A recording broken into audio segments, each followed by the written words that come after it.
इस वीडियो में आप सभी का स्वागत है। प्रश्न देखेंगे, महत्वपूर्ण प्रश्नोत्तरी है।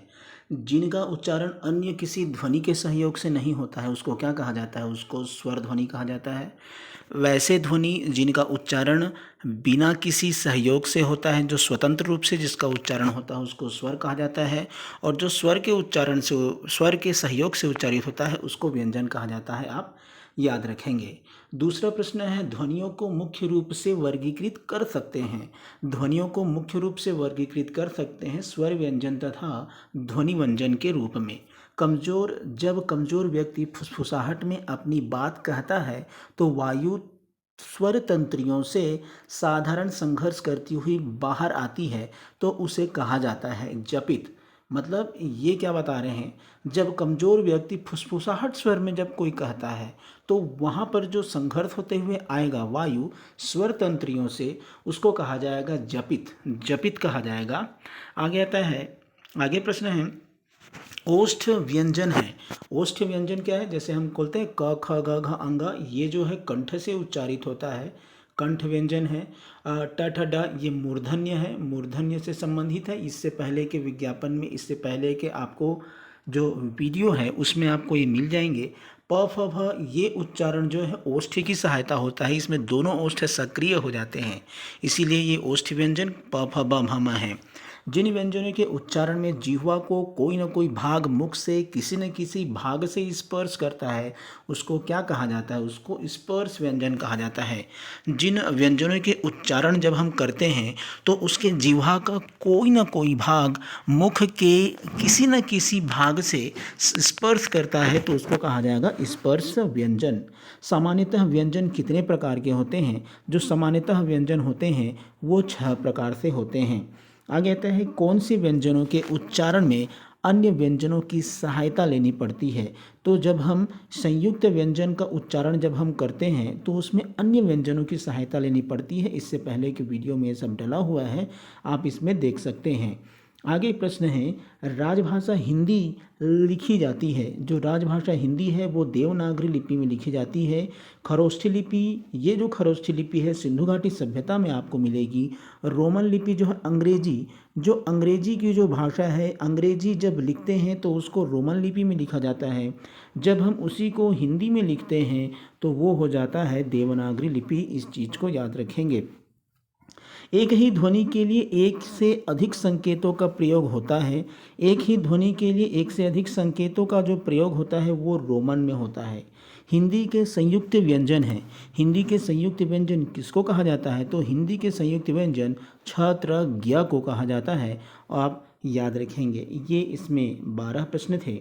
12 के बाद फिर 11वां प्रश्न है, र कितने रूपों में लिखा जाता है?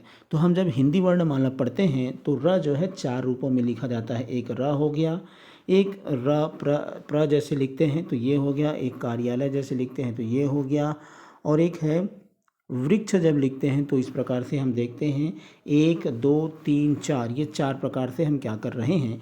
लिख रहे हैं। रोमन में र के कितने रूप हैं? अब रोमन लिपि में आ जाते हैं। रोमन लिपि में र के 2 रूप हैं।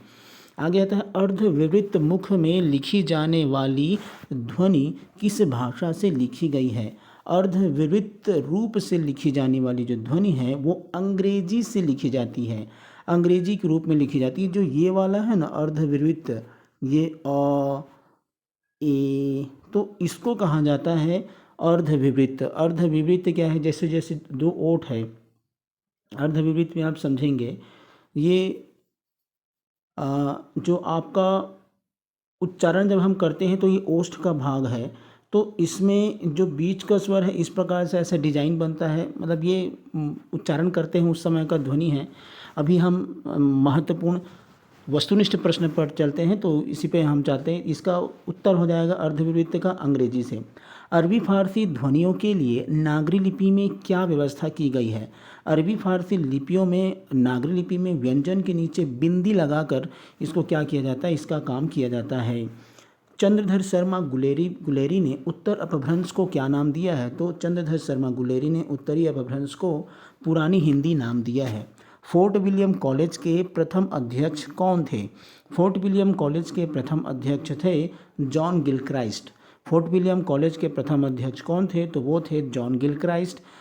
आगे है ये फोर्ट विलियम क्या है? फोर्ट विलियम एक कॉलेज का नाम है जो कि 1800 ईस्वी में कलकत्ता में स्थापित हुआ था और इसकी स्थापना जो है हिंदी के विकास के दृष्टिकोण से इसकी स्थापना की गई थी और इसके प्रथम अध्यक्ष थे जॉन गिलक्राइस्ट।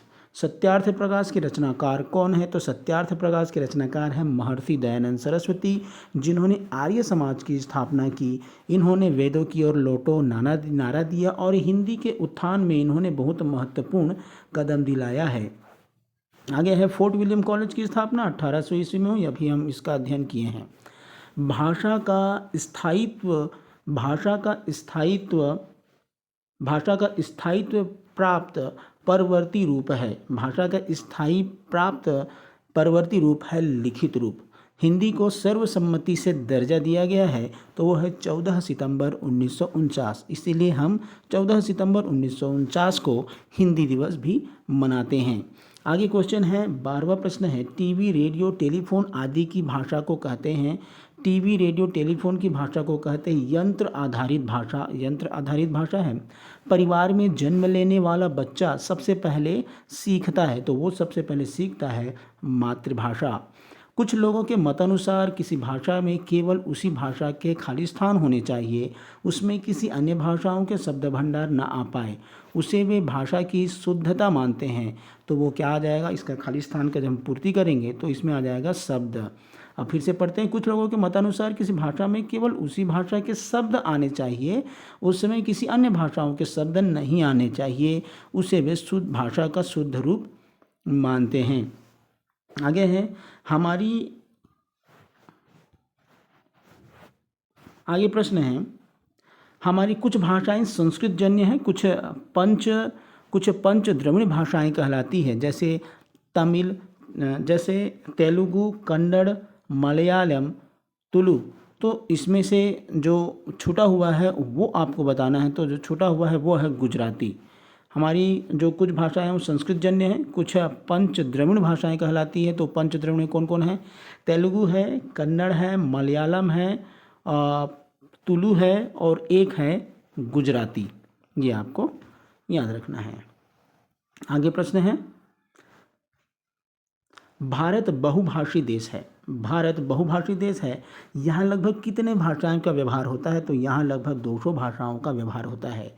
अक्ल के अंधे से क्या तात्पर्य है? अक्ल के अंधे से तात्पर्य है मूर्ख। अड़ियल टट्टू का क्या अर्थ है? तो अड़ियल टट्टू का अर्थ है जिद्दी होना।